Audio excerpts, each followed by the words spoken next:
Hi dear, I am Mrs. Ngozi Ekweme Onu, the CEO of True Bond Counseling Hub.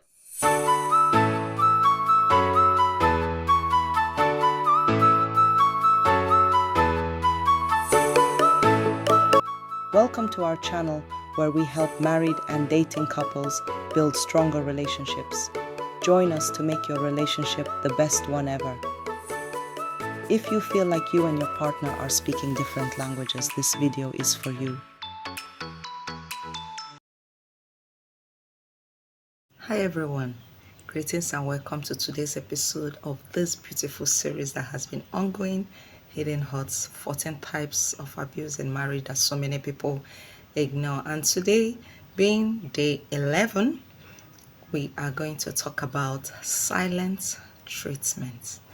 We are going to talk about silent treatment abuse.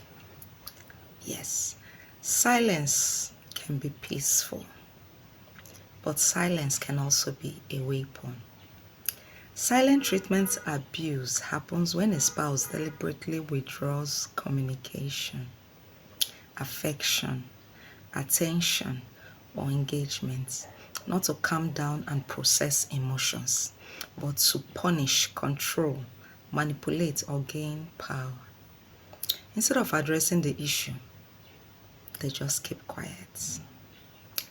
Now, there are some situations in marriage where maybe the hurting spouse would raise an issue, would raise something that hurts them, and you realize that her spouse or his spouse would just shut down. He or she wouldn't want to go into that conversation, and thereby making this particular person, the victim who is hurt, to shut down completely. That's not the silent treatment I'm talking about.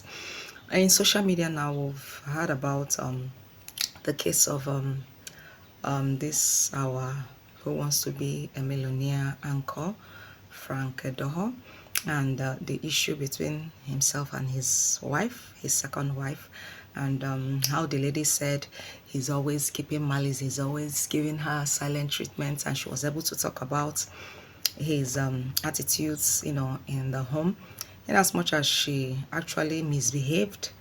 But then again, that is the type of silent treatment, the malice I'm talking about here, and it is an abuse. It's not the kind of silence that a partner or a spouse needs in order to process a hurt, in order to process pain. No, this kind of silent treatment is a silent treatment that some spouses give to their spouse in order to avoid accountability. That's the kind of silent treatment that I am actually trying to address. Instead of addressing the issue, they just ignore, they keep quiet, they dodge it, they cover it up with something else. They ignore your calls, they refuse to respond to greetings, they act as if you do not exist, they ignore some of the questions you ask, they withdraw conversations for days, they don't actually attend to the questions you raise. These are some of the examples of this particular silent treatment abuse. You are left confused, anxious, and constantly wondering what you did wrong. Am I not the one hurting? Am I not the one asking the questions? So why am I being ignored? Why is this question not being addressed? Healthy couples may need space during difficult moments, like I told us, but healthy space comes with communication. I need some time to calm down. Let's talk later. The silent treatment is different. Its goal is not resolution. Its goal is not resolution. Its goal is punishment. Over time, the receiving spouse begin to, you know, over time, the receiving spouse begin to walk on eggshells, suppress feelings, and avoid important conversations just to prevent being ignored again. This is not emotional maturity.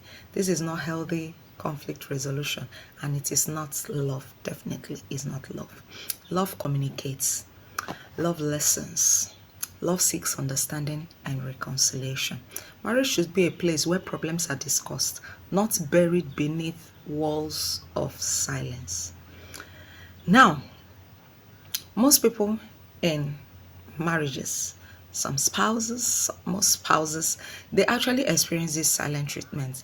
Whenever they are hot and they want to talk about the situation, it's either that particular discussion is being dismissed abruptly, or you'll be told that what you are actually trying to bring up is not reality, is an assumption, or you don't really know what you're talking about. They don't actually go into addressing what you are actually bringing up, thereby ignoring you, ignoring your feelings. Okay,